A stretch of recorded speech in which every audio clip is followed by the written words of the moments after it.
E noi ritorniamo in diretta live. Ha cambiato postazione il nostro buon... No, mi hai mandato Ti ho via. mandato via, ti ho mandato via dalla console. Comando io. Diciamo le cose come devono essere. Ma ascolta, la posso avere anch'io una giacchettina? Intanto salutate gli amici sui social un'altra volta, perché siamo live e noi li state seguendo. Allora, abbiamo Andrea Bimbati, Calcio Rovigo. Ciao Andrea, benvenuto tutti, con buonasera. noi.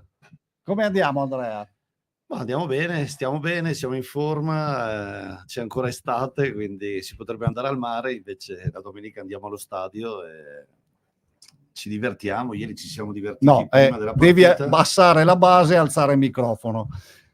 Allora, ci siamo divertiti prima della partita con tutte le nostre famiglie, con i bambini, abbiamo giocato, cantato, hanno accompagnato la squadra in campo, insomma poi la partita non è stata proprio il top, però questo fa parte dello sport, del calcio, quindi insomma ieri non è andata come pensavamo, ecco. Bene, allora... Quant'è finita? Scusa che io non sono stato aggiornato. 0-2 per il Pozzonovo. Porca miseria. 0-2 Pozzonovo. Allora, entrando ovviamente in quello che è l'argomento tecnico, Rovigo si sale dal campionato di prima categoria, dopo diversi tentativi, insomma è arrivato finalmente il campionato di promozione. È un campionato difficile perché credo, Andrea, in tutta onestà, che quest'anno ci sia un livello veramente molto alto. Pozzonovo, Piovese che sta facendo fatica in questo momento, ma è una squadra molto attrezzata, Arcella, squadre che arrivano dall'eccellenza e sono retrocesse in un'eccellenza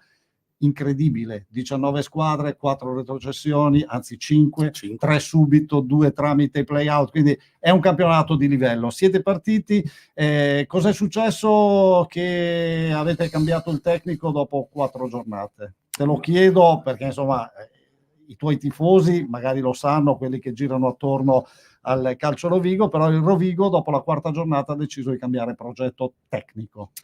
Sì, allora innanzitutto hai detto bene, credo sia opinione comune di tutti gli osservatori che questo è un girone veramente interessante, anche bello dal punto di vista calcistico, e lo conferma anche il pubblico che tutto sommato si è visto in queste domeniche, non solo a Rovigo ma vedo anche in tutti i campi delle altre gare di promozione.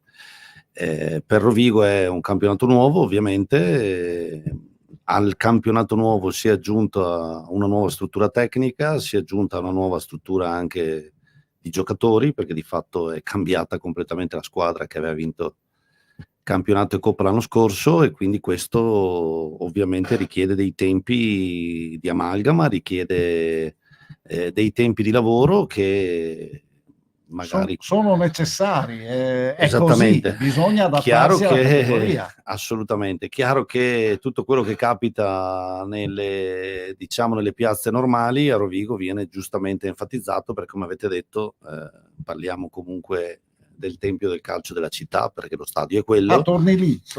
E sì, perché fa bene a tornare ti lì, devo anche correggere, perché Terrestri ha ragione a correggerti, perché ti ricordo che il Rovigo nasce nel 1893, quindi nasce il vero Rovigo nasce nel 1893, poi scompare, però nasce nel 1893. Infatti ad Adria dicono che hanno un'unica matricola, la loro matricola credo sia ancora a 2 numeri, perché il 1906 è l'anno in cui l'Adriese deposita l'iscrizione. Sulla matricola possono vincere, sull'età no però. Sull'età non vincono, però in FIGC c'è una matricola che rappresenta l'Adriese 1906 e che è ancora quella, quindi e speriamo anche che continuino assolutamente, del Polesine, per assolutamente. E questo è il bello della diretta, con i campanilismi che saltano fuori per... Io non sono di Adria, no, ma abbiamo sempre, sono amici però la storia è questa, assolutamente, è anche una società amica con cui collaboriamo, quindi assolutamente. Sai Andrea che poi c'è il buon Gigi Patrian, che se per caso è all'ascolto lo saluto, Etruschi contro Romani. Questa era la sua partita, come aveva anche identificato qualche anno fa il derby dell'Adige. Assolutamente, infatti spero anche che ritorni presto, ci siamo sentiti qualche giorno fa, spero che torni a vedere qualche partita al campo, perché insomma sappiamo che ha avuto qualche problema, ma mi auguro di rivederlo a vedere qualche partita, perché ci sarebbe anche sicuramente da divertirsi. Andrea, io invece voglio chiederti un po' il percorso che volete fare con la società, insomma, tanti nuovi giocatori, uno staff insomma buono, quali sono gli obiettivi di questa vostra stagione? Ma allora, quello che abbiamo sempre detto e che rimane il mantra è quello di dare più solidità possibile alla società, questo è l'obiettivo. È chiaro che oggi abbiamo preso una categoria nuova e dobbiamo fare l'impossibile per restarci. Nessuno è partito pensando di vincere il campionato di promozione, perché insomma saremo presuntuosi, ma penso che questa sia una caratteristica che non ci appartiene. Sappiamo quanto sia difficile vincere i campionati e abbiamo faticato per arrivarci. Quindi da questo punto di vista siamo assolutamente consapevoli. Oggi abbiamo riconfermato un settore giovanile assolutamente importante, con dei numeri sicuramente significativi.